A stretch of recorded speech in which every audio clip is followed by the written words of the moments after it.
Did you know that using Shift key while making transformation with a mouse can accelerate your actions?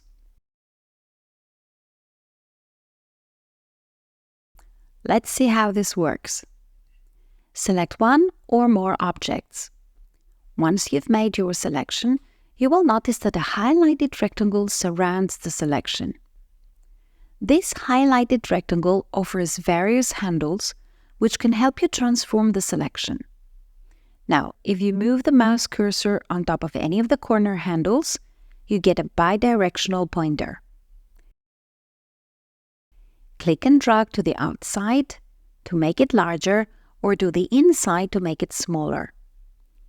This keeps the left side of the selection at the same point, while it shrinks or enlarges according to the mouse movement. Keep Shift key pressed down during this transformation, and you'll perform the action keeping the same center.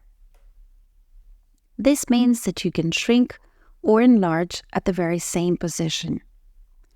Likewise, if you hold the Shift key down and use any of the side handles, you can transform one dimension using the same center. Now, if you move the mouse cursor on top of any corner handles and a little to the outside, you get a rotation cursor, and if you click and drag, you can rotate the selection.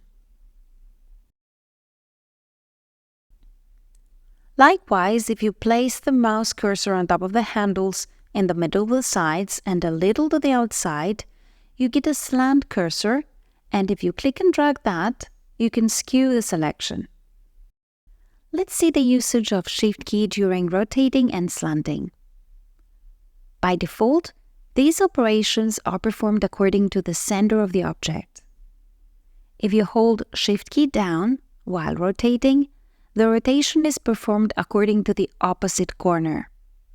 Likewise, if you slant, keeping the Shift key pressed down, you can slant the object according to the opposite side.